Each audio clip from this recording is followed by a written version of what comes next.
This restoration is brought to you at 65 degrees thanks to Mr. Cool.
So what I'm doing is I need to leave the height because I have to repaint it just a tiny bit, but I'm taking off the edge that was rounded over.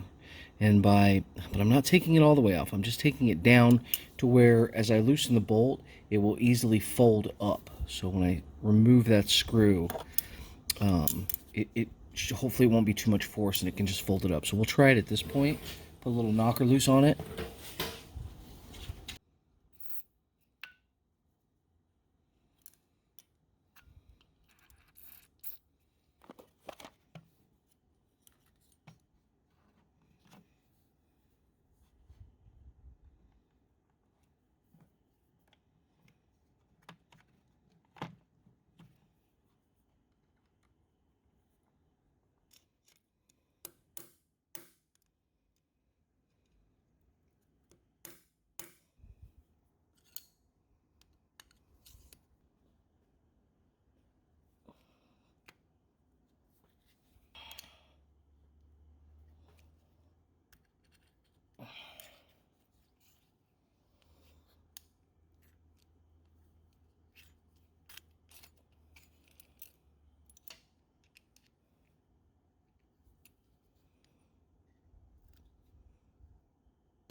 Here's a little pro tip for you. If apple rust works quicker when it's heated, so 24 hours without, about 6 hours or less with. I don't want to use much abrasive on this until I'm ready. I want to clean it up and see what's there. You guys can see the steam coming off there.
So there is a lot that goes into a pair of scissors that you really don't see.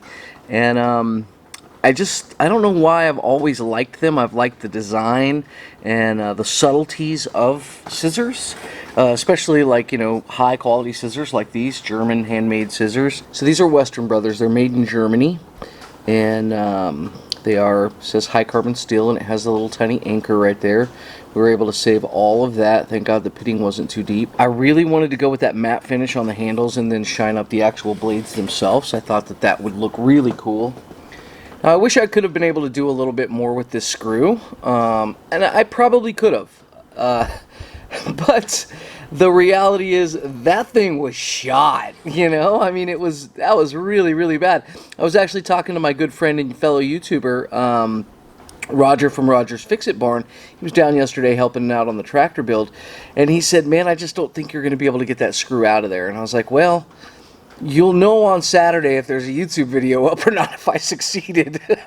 And I just really kind of took my time with it. You know, it was mushroomed over on the end, and I didn't do any damage. There was one little nick that happened right over here, and I was able to sand it out, so, and still keep all this flat. So it was really, really light.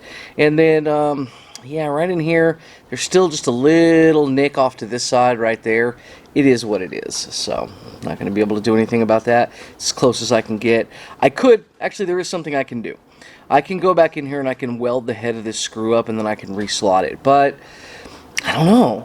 I just, it seems like there's a little bit of a victory there, and I just want to, like, kind of remember that screw for what it was and how big of a pain in the butt it was. I certainly don't have the lathe set up or anything yet, so I couldn't make this screw, and this would be a very difficult one to make because the taper is more than likely proprietary to this, and a lot of that is somewhat out of my skill set right now. Once again, guys, I got fingerprints all over it. It's darn near impossible for me to show you what it looks like. I think what a lot of people overlook on higher quality scissors is that this is actually kind of concave in here, right?